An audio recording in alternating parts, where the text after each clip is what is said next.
Hello दोस्तों, मैं इंद्रेश अपने YouTube channel Indresh GS classes में आप सभी का स्वागत करता हूं। दोस्तों, आज हमारा जो हिंदी का प्रैक्टिस सेट चल रहा था उसका जो प्रैक्टिस सेट स्टार्ट है। ठीक है, जो लोग पहली बार चैनल पे विजिट कर रहे हैं प्लीज़ चैनल को सब्सक्राइब कर लीजिए। बहुत ही महत्वपूर्ण क्लास PYQ प्लस नए क्वेश्चन को हम लोग इसमें क्या करते हैं, शामिल करते हैं। ठीक है, और आप लोग ज़्यादा से ज़्यादा वीडियो को शेयर करिएगा, चैनल को सब्सक्राइब कर लीजिएगा। ठीक, आज का पहला क्वेश्चन चलिए स्टार्ट करते हैं, ज़्यादा बातें नहीं करेंगे।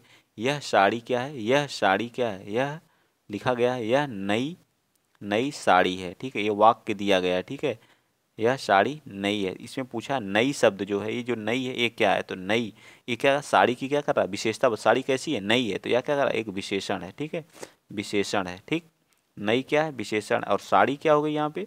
जो साड़ी है वो क्या हो गई? विशेष से हो गई। ठीक है, जिसकी विशेषता बताई जाए उसे क्या कहते हैं? विशेष से कहते हैं। जो विशेषता बताता है उसे क्या कहते हैं? विशेषण कहते हैं। विशेषण के कितने प्रकार होते हैं? तो विशेषण 4 प्रकार का होता है। कितने प्रकार का होता है? 4 प्रकार के। ये सारी चीज़ें आपको याद होनी चाहिए। तो इस तरह से हमारा कौन सा राइट आंसर आ जाएगा? डी पार्ट हमारा राइट होगा। ठीक है, सर्वनाम संज्ञा के स्थान पर प्रयोग किए जाते हैं। ये पार्ट में क्या लिखा है? सर्वनाम। तो सर्वनाम देख लीजिए, सर्वनाम क्या होते हैं? संज्ञा के स्थान पर प्रयोग होते हैं। सर्वनाम जो होते हैं वो संज्ञा के स्थान पर प्रयोग होते हैं। इनके कितने टाइप होते हैं? 6 प्रकार के होते हैं। क्रिया क्या होती है? क्रिया कर्म के आधार पर 2 प्रकार की होती है। क्रिया कर्म के आधार पर क्या होती है? 2 प्रकार की होती है। और क्रिया विशेषण भी हमारे कितने होते हैं? 4 प्रकार के होते हैं। ठीक है, क्रिया विशेषण भी हमारे क्या होते हैं? 4। सारी चीज़ें मैंने यहाँ से विद डिटेल बता दिया। चलिए आगे चलते हैं। Question number 2। क्वेश्चन नंबर 2 क्या करा? दिक् भ्रम, जो हमारा दिक् भ्रम होता है का किसका उदाहरण है? दिक्, ये क्या होगा? इसका जो है दिक् प्लस भ्रम, भ्रम। तो जो एक क होता है किस वर्ड में टूट जाता है? तीसरे अक्षर में क्या होता है? टूट जाता है। अपने क ख ग ग ग के वर्ड में, तो इसको क्या लिख देते हैं? दिग भ्रम बोल देते हैं। ठीक, क्या बोलते हैं? दिग भ्रम बोल देते हैं। ठीक, तो एक कौन सी संधि ये पूछा है, तो कौन सी संधि है बताइए? तो कौन सी संधि है? तो ये हमारा जो है व्यंजन संधि है। ठीक है, व्यंजन संधि में जरूरी नहीं कि व्यंजन व्यंजन से ही मैच हो। ठीक है, ये हमारी कौन सी? व्यंजन संधि है। तो संधि के कितने प्रकार होते हैं बताइए? संधि होती क्या है? तो इसमें 2 वर्णों का क्या होता है? 2 वर्णों का क्या होता है? मेल होता है। ठीक, क्या होता है? 2 वर्णों का क्या होता है? मेल होता है। ठीक, मेल होता है। और संधि के कितने प्रकार होते हैं? 3 प्रकार की होती है। कौन कौन सी? स्वर, स्वर संधि हो गई। ठीक, व्यंजन, व्यंजन हो गई। और कौन सी हो गई? विसर्ग। तो कितनी हो गई? 3 प्रकार की हमारी क्या होती हैं? संधियाँ होती हैं। और फिर जो हमारी स्वर होती है उसके कितने होते हैं? 5 प्रकार होते हैं। कौन कौन से होते हैं? दीर्घ, ठीक, दीर्घ हो गई, गुण हो गई, वृद्धि हो गई, दीर्घ गुण वृद्धि। ठीक, और कौन सी हो गई? यण हो गई, दीर्घ गुण वृद्धि यण और आयादि। ठीक है, आयादि। ठीक, अब याद हो गया सारी चीज़ें, पूरा डिटेल से मैंने यहाँ बता दिया। आगे चलते हैं नेक्स्ट अगला क्वेश्चन। क्वेश्चन नंबर 3 बताइए। क्वेश्चन नंबर 3 देखिए क्या कह रहा है। क्वेश्चन नंबर 3 कह रहा है कि भिक्षुक शब्द में प्रत्यय है। बताइए, बताइए भिक्षुक शब्द में प्रत्यय कौन सा है? इसका राइट आंसर आ जाएगा उक, उक। ठीक है, भिक्षा में उक प्रत्यय लगाने पे क्या हो जाता है? भिक्षुक हो जाता है। ठीक है, जो हमारे प्रत्यय होते हैं, प्रत्यय वो क्या लगते हैं? ये एक क्या होते हैं? शब्द के अंश होते हैं। इन्हें क्या बोलते हैं? शब्दांश भी कहते हैं। क्या कहते हैं? शब्दांश कहते हैं। ठीक है, ये क्या रखते हैं? शब्द के अंत में जुड़ते हैं। क्या जुड़ते हैं? शब्द के अंत में। ठीक, शब्द के अंत में। सारी चीज़ें याद होनी चाहिए। शब्द के अंत में जुड़ते हैं। ये 2 प्रकार के होते हैं। ठीक है, 2 प्रकार के होते हैं, ये भी याद रखिएगा। 2 प्रकार के होते हैं। कौन कौन से? एक हो गया हमारा तद्धति, तद्धति हो गया। एक कृदंत, कृदंत प्रत्यय। ठीक है, जो क्रिया के साथ यूज किए जाते हैं उन्हें बोलते हैं क्रिया के साथ, क्रिया के साथ यूज किए जाते हैं उन्हें बोलते हैं कृदंत। और जो संज्ञा, संज्ञा सर्वनाम के साथ होते हैं, संज्ञा सर्वनाम के साथ यूज किए जाते हैं उन्हें बोलते हैं तद्धति प्रत्यय यूज किए जाते हैं। ठीक है, यानी प्रयोग किए जाते हैं। तो इस तरह से हमारा इसमें क्या उक प्रत्यय लगा हुआ। ठीक है, तो बी सी पार्ट हमारा राइट हो जाएगा। चलिए आगे चलते हैं। जिसको डिटेल से पढ़ना है वो लोग मेरे साथ जरूर जुड़ें। ठीक है, हिंदी इतनी स्ट्रांग हो जाएगी 30 में 30 आएगा। ठीक है, महावीर प्रसाद द्विवेदी ने आदिकाल को क्या संज्ञा दी है? तो महावीर प्रसाद द्विवेदी जी ने आदिकाल को किसकी संज्ञा दी है?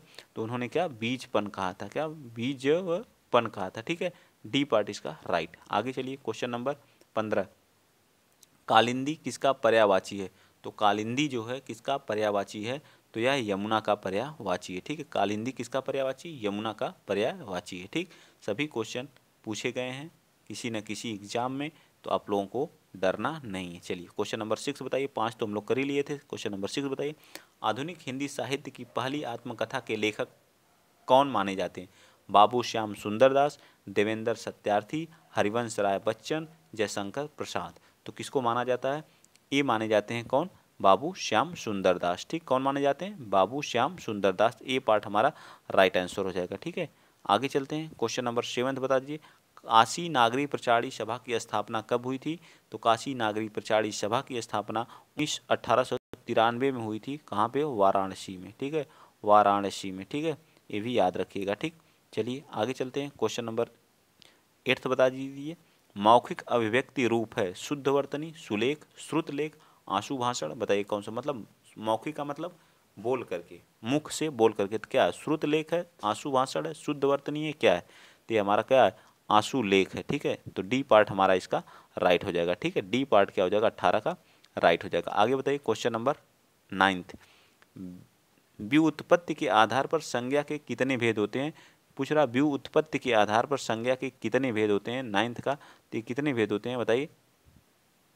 तो ये हमारे कितने होते हैं? 5 प्रकार की हमारी क्या होती है? संज्ञा होती है व्युत्पत्ति के आधार पर। कौन कौन सी होती है बताइए?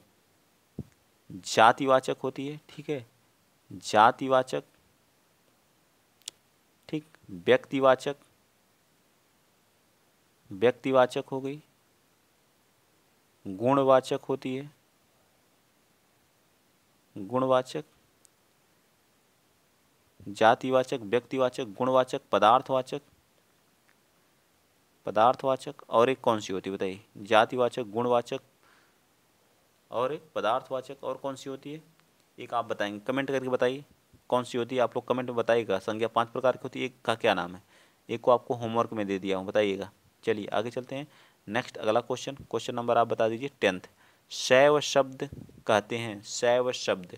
शैव शब्द का मतलब क्या होता है? तो शैव शब्द, शैव शब्द का जो शिव की उपासना करते हैं उनके अनुयायी को क्या बोलते हैं? शैव बोलते हैं। ठीक, क्या बोलते हैं? शैव बोलते हैं। ठीक, बी पार्ट राइट। चलिए अब बताइए क्वेश्चन नंबर 11th। 11th बताइए। 11th क्या कर रहा है कि खुदा गंजे को नाखून न दे, खुदा गंजे को नाखून न दे, इसका अर्थ क्या होता है? ए पार्ट छोटे आदमी का प्रेम अस्थिर होता है। बी पार्ट लज्जित होकर के दूसरों पर क्रोध ना निकालें। एक दोष पहले से था, दूसरा और आ गया। अत्याचारी को शक्ति नहीं मिलनी चाहिए। यही हमारा क्या आ जाएगा? राइट आ जाएगा। ठीक है, डी पार्ट क्या होगा? राइट हो जाएगा। ठीक है, नेक्स्ट बताइए क्वेश्चन नंबर आप 12 बताइए। अपने अपने मरे बिना स्वर्ग नहीं दिखता का अर्थ होगा। अपने मरे बिना स्वर्ग नहीं दिखता का अर्थ क्या हो जाएगा? स्वयं प्रयत्न करने पर ही काम बनता है। ठीक है, बिना अपने मतलब संघर्ष किए कोई चीज़ हम हासिल नहीं करते। अपने मरे बिना स्वर्ग नहीं दिखता, बिल्कुल सही बात है। स्वयं प्रयत्न करने पर ही काम बनता है, बिना प्रयत्न किए कुछ नहीं होता। ठीक है, नेक्स्ट बता दीजिए क्वेश्चन नंबर 13। कह रहा है कि निम्नलिखित में से कौन सा युग्म सही सुमेलित नहीं है? ओझा, उपाध्याय, कपास, करपट, केला, कदली, पसीना, प्रशिवन। बताइए कौन सा इसमें क्या है? सुमेलित नहीं है। ये मतलब ये क्या दिए गए? तद्भव। ये तद्भव है, इनका तत्सम दिया गया। तद्भव, तद्भव और तत्सम दिए गए हैं। ठीक है, तो पूछ रहा कौन सा सही नहीं इसमें है? क्वेश्चन नंबर 13 का। तो कपास का करपट नहीं होता है। ठीक है, बाकी पसीना, प्रश्न, केला, कदली, ओझा, उपाध्याय।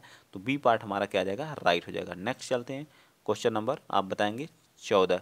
शुद्ध वर्तनी का चयन कीजिए। तो अस्पृश्यता में कौन सा सही है? तो अस्पृश्यता कौन सा राइट लिखा गया बताइए? ऐसे लिखा जाता तो इस तरह से हमारा क्या आ जाएगा? बी पार्ट हमारा पूरा शुद्ध लिखा गया है। नेक्स्ट चलते हैं। क्वेश्चन नंबर 15 का सही वर्तनी है बताइए। पृष्ठ कैसे लिखा जाता है? षष्टम। तो षष्टम कौन सा राइट है? तो ये हमारा इसका भी 15 का भी क्या आ जाएगा? बी ही हमारा क्या होगा? राइट होगा। षष्टम बिल्कुल सही लिखा गया है। चलिए आगे बताइए क्वेश्चन नंबर 16 क्या करा? ज्यों ज्यों पटु झटकती हटती हंसती नचावनी नयना त्यों त्यों निपट उदारहूँ फगुआ देत वैन वैनयन। तो वाचिक अनुभाव है, मानसिक अनुभाव है, कायिक अनुभाव है, सात्विक अनुभाव। बस इसको देख लीजिए। इससे एक क्वेश्चन आता है, इसको मैं थियरी में बताऊंगा तब सारी चीज़ें आपको समझ में आएंगी। तो क्वेश्चन नंबर 16 का राइट आंसर हमारा क्या जाएगा? बी पार्ट क्या है? एक वाचिक अनुभव है। क्या है? वाचिक अनुभाव है। ठीक है, चलिए आगे बता दीजिए क्वेश्चन नंबर अब कौन सा है? 17 बताइए। क्वेश्चन नंबर 17 क्या करा, जहाँ कारण बिना कार्य की उत्पत्ति होती है वहाँ कौन सा अलंकार, बिना कारण के ही जहाँ जो है क्या होता है कार्य उत्पन्न हो जाता है वहाँ कौन सा अलंकार होता है, तो वहाँ हमेशा जो है कौन सा विभावना अलंकार होता है, कौन सा होता है विभावना अलंकार होता है। ठीक है, अनुप्रास में एक ही वर्ण की बार बार आवृत्ति होती है, यमक में एक ही वर्ण के कई अर्थ होते हैं, रूपक जो क्या होता है, रूपक बताइए, रूपक का आप लोग बताएंगे जो, चलिए मात्रिक विषम संयुक्त छंद है, मात्रिक विषम संयुक्त छंद है, तो कौन सा 18 का छंद पे एक बहुत जल्द ही आपको थियरी की क्लास आएगी अगले संडे को। ठीक है, 18 का राइट आंसर हमारा क्या आ जाएगा, छप्पा हमारा एक विषम क्या संयुक्त छंद है, तो ए पार्ट इसका राइट हो जाएगा। आगे चलिए क्वेश्चन नंबर 19 बता दीजिए, हिंदी का प्रथम समाचार 1826 में जो है ईस्वी में कहाँ से प्रकाशित हुआ था, दिल्ली से, मुंबई से, कोलकाता से या मद्रास से। हिंदी का जो है प्रथम समाचार 1826 में कहाँ था बताइए, 19 का, तो राइट आंसर हमारा क्या आ जाएगा, कोलकाता से। ठीक, कौन सा, कोलकाता से क्या हुआ था, प्रकाशित हुआ था। नेक्स्ट बता दीजिए क्वेश्चन नंबर 20, रित का विलोम क्या होता है, रित का विलोम क्या होता है बताइए जल्दी, अनरित होता है, वक्र होता है, विकीर्ण होता है, अनैक्य होता है, तो क्या हो जाएगा 20 का, तो ये हमारा रित का क्या हो जाएगा, अनरित हो जाएगा, क्या हो जाएगा, रित का अनरित हो जाएगा। ठीक, नेक्स्ट चलिए क्वेश्चन नंबर 21, करा के निम्न विकल्प में से कौन सा शब्द सही वर्णमाला के क्रम में लिखे गए हैं, टंकार, डलिया, छंद, कलश, तो कौन सा वर्ण जो है मतलब वर्णमाला के सही क्रम में लिखे गए हैं बताइए। तो सबसे पहले क्या आता है, क आता है, सबसे पहले क्या आता है, क आता है, 21 का डी पार्ट, क के बाद छ आता है, फिर ट आता है, फिर ड आता है, तो हमारा क्या जाएगा, डी पार्ट हमारा राइट हो जाएगा। ठीक है, आगे बताएंगे क्वेश्चन नंबर 22 बता दीजिए, क्वेश्चन नंबर 22 बताइए क्या कह रहा है कि अनुनासिक, अनुनासिक स्वर है और अनुस्वार मूल रूप है, तो इसमें क्या बता रहा है, क्या स्वर है, व्यंजन है, उपर्युक्त में से दोनों, तो ये इसका भी हमारा क्या जाएगा 22 का क्या जाएगा, डी पार्ट, दोनों में से कोई नहीं। ठीक है, दोनों में से कोई नहीं। ठीक है, आगे चलिए क्वेश्चन नंबर आप बताएंगे 23, क्वेश्चन नंबर 23 देख लीजिए, यहाँ पे है क्या कर रहा है, छ, जो हमारी छ छतरी वाला छ होता है, ध्वनियाँ किसके अंतर्गत आती हैं, मूल स्वर के या घोष वर्ण के या संयुक्त वर्ण के या तालव्य, बताइए कौन सा इसका राइट आंसर आ जाएगा। 13 का राइट आंसर हमारा क्या आ जाएगा, सी पार्ट, सॉरी 23 का क्या आ जाएगा, संयुक्त वर्ण होते हैं, क्या होते हैं, संयुक्त वर्ण होते हैं। ठीक, आगे बताइए क्वेश्चन नंबर 24 का, शोकाकुल में समास है, शोक से, शोक में आकुल, बताइए कौन सा राइट हो जाएगा, 24 का राइट आंसर हमारा तत्पुरुष होगा। ठीक है, क्या होगा, तत्पुरुष होगा, ए पार्ट हमारा इसका भी राइट। 25 का बताइए, निम्नलिखित में से एक शब्द अनेकार्थी नहीं है, पुत्र, मुद्रा, दंड, पुस्तक, कौन सा अनेकार्थी नहीं है 25 का, तो ये हमारा पुस्तक जो है इसके अनेकार्थी शब्द नहीं होते हैं। आगे बताइएगा क्वेश्चन नंबर आप बताएंगे, अब हमको क्या पढ़ना है, एक गद्यांश दिया, गद्यांश को पढ़ के हमको क्या करना, आंसर देना है। ठीक है, गद्यांश को पढ़िए, आदिम आर्य घुमक्कड़ ही थे, आदिम आर्य क्या थे, घुमक्कड़ ही थे, इधर कर लेते हैं। ठीक है, इधर कर लेते हैं ताकि आप पढ़ने में आसानी हो। ठीक है, आदिम आर्य क्या थे, घुमक्कड़ थे, यहाँ से वहाँ घूमते ही रहते थे, घूमते भटकते ही वे भारत पहुँचे थे। यदि घुमक्कड़ का बाना उन्होंने न धारण किया होता, यदि वे एक स्थान पर ही रहते तो आज भारत में उनके वंशज न होते। भगवान बुद्ध घुमक्कड़ थे, भगवान महावीर घुमक्कड़ थे, बुद्ध जी भी और भगवान महावीर। वर्षा ऋतु में कुछ महीनों को छोड़ करके एक स्थान पर रहना बुद्ध के वश का नहीं था। 35 वर्ष की आयु में उन्होंने बुद्धत्व प्राप्त किया और 35 वर्ष से 80 वर्ष की आयु में जब उनकी मृत्यु हुई तो 45 वर्ष तक वे निरंतर क्या रहे, घूमते रहे। ठीक है, क्या रहे, घूमते रहे, समाज सेवा और धर्म प्रचार में लगे रहे। अपने शिष्यों से उन्होंने कहा था शरथ भिखवे चारिक के भिक्षु घुमक्कड़ी करो। यद्यपि कभी भारत से बाहर नहीं गए, किंतु उनके शिष्यों ने उन्हें वचनों को सिर आंखों पर लिया और पूर्व में जापान, उत्तर में मंगोलिया, पश्चिम में मकदूनिया और दक्षिण में पाली द्वीप का धावा मारा। फिर आगे देखिए, इधर दिया है कुछ। ठीक, इधर देखिए, महावीर ने स्वच्छंद विचरण के लिए अपने वस्त्रों को त्याग दिया और दिशाओं को उन्होंने अपने अंबर बिना लिया। बना लिया, बिना नहीं बना लिया, वैशाली में जन्म लिया, पावा में शरीर त्याग किया, मतलब महावीर के बारे में ही है पूर्ण रूप से, ठीक है पूरा। एक बार अगर आप इतिहास पढ़े होंगे तो बिना इसके पढ़े ही आंसर देते हैं। जीवन पर्यंत घूमते रहे मानव के कल्याण के लिए, मानव के राह प्रदर्शन के लिए शंकराचार्य। 12 वर्ष की अवस्था में संन्यास ले शंकराचार्य जी, इसे याद रख लीजिएगा, कितने 12 वर्ष की अवस्था लेकर के कभी केरल, कभी मिथिला, कभी कश्मीर और कभी बद्रिका आश्रम घूमते रहे। कन्याकुमारी से लेकर हिमालय तक समस्त भारत को अपना कर्म क्षेत्र समझा। सांस्कृतिक एकता के लिए, समन्वय के लिए, श्रुति धर्म की रक्षा के लिए शंकराचार्य के प्रयत्नों से ही वैदिक धर्म का उत्थान हो सका। अब देखिए क्वेश्चन पूछे गए हैं, 2017 में ये आया था।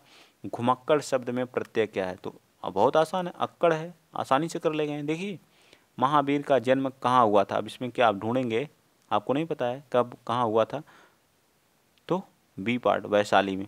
स्वच्छंद में कौन सी संधि है 28 का? तो कौन सी संधि बताइए? तो 28 का हमारा डी, स्व प्लस छंद मिलके स्वच्छंद बनता है। ये हमारा कौन सा है? डी पार्ट व्यंजन संधि है, ठीक है, व्यंजन संधि है। अब 2 क्वेश्चन और बचे हैं, उनको बता दीजिए। महात्मा बुद्ध ने जब बुद्धत्व प्राप्त किया तब उनकी अवस्था कितनी थी? तो 35 थी। कितनी थी? 35।